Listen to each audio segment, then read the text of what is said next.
Do we have words planned to say before we die? Have we planned for a successor or an inheritance? Let's look at Deuteronomy 31.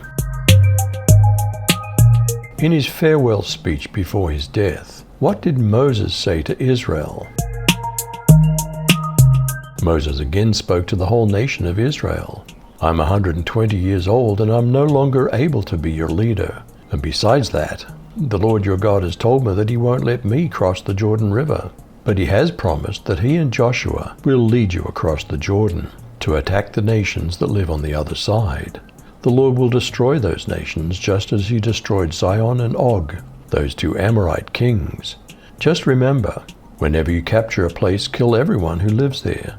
Be brave and strong. Don't be afraid of the nations on the other side of the Jordan. The Lord your God will always be at your side, and he'll never abandon you.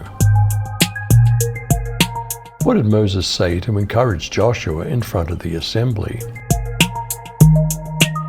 Then Moses summoned Joshua and said to him in the sight of all Israel, Be strong and courageous, for you shall go with this people into the land that the Lord has sworn to their fathers to give them, and you shall put them in possession of it. It's the Lord who goes before you. He'll be with you. He'll not leave you or forsake you. Don't fear or be dismayed. What special reading was to take place at the end of the 7th year, the year of release?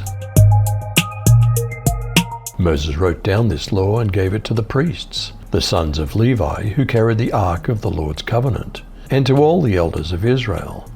Moses commanded them, At the end of every 7 years, at the appointed time in the year of debt cancellation, during the festival of booths, when all Israel assembles in the presence of the Lord your God, at the place he chooses, you're to read this law aloud before all Israel. Gather the people, men, women, children, and foreigners living within your gates, so that they may listen and learn to fear the Lord your God, and be careful to follow all the words of this law.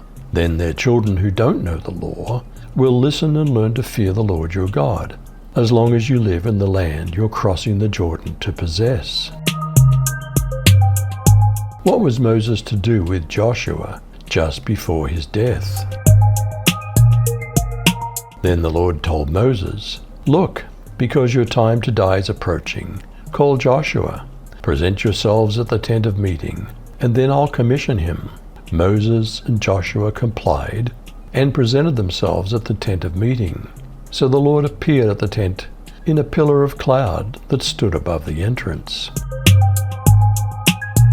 What did God tell Moses would happen to the nation of Israel? And the Lord said to Moses, Behold, you shall sleep with your fathers, and this people will rise up and go a-whoring after the gods of the strangers of the land, where they go to be among them, and will forsake me and break my covenant which I've made with them. Then my anger will be kindled against them in that day, and I'll forsake them, and I'll hide my face from them, and they'll be devoured, and many evils and troubles shall befall them. So that they'll say in that day, Aren't these evils come upon us, because our God's not among us? And I'll surely hide my face in that day for all the evils which they shall have wrought, in that they are turned to other gods. Did God teach Moses a song? And what was its purpose for Israel? So now write this song for yourselves and teach it to the sons of Israel. Put it in their mouths, so that this song may be a witness for me against the sons of Israel. For when I bring them into the land flowing with milk and honey, which I swore to their fathers, and they've eaten and are satisfied and become fat, then they'll turn to other gods and serve them, and spurn me and break my covenant. Then it'll be, when many evils and troubles have found them, that this song will answer them as a witness. For it shall not be forgotten from the mouths of their seed.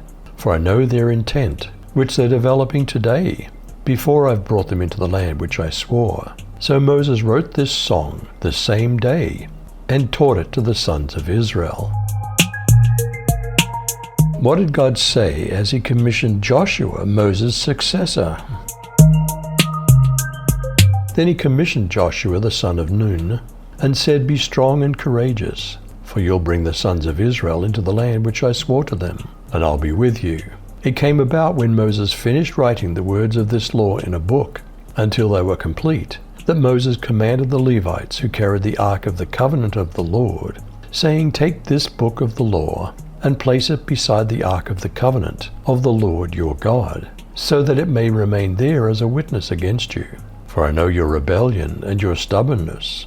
Behold, as long as I've been alive with you until today, you've been rebellious against the Lord. How much more then after my death? Assemble to me all the elders of your tribes and your officers, that I may speak these words in their hearing, and call the heavens and the earth as witness against them. For I know that after my death you'll behave very corruptly, and turn from the way which I've commanded you. And evil will confront you in the latter days, because you'll do that which is evil in the sight of the Lord, provoking him to anger with the work of your hands." Will we have to wait for the next chapter to read the words of the song God gave Moses? And Moses recited the words of this song from the beginning to the end, in the hearing of the whole assembly of Israel. After he'd built local congregations, did the Apostle Paul want a plurality of elders to be appointed in every city? For this reason I left you in Crete, that you should set in order the things that are lacking, and appoint elders in every city, as I commanded you.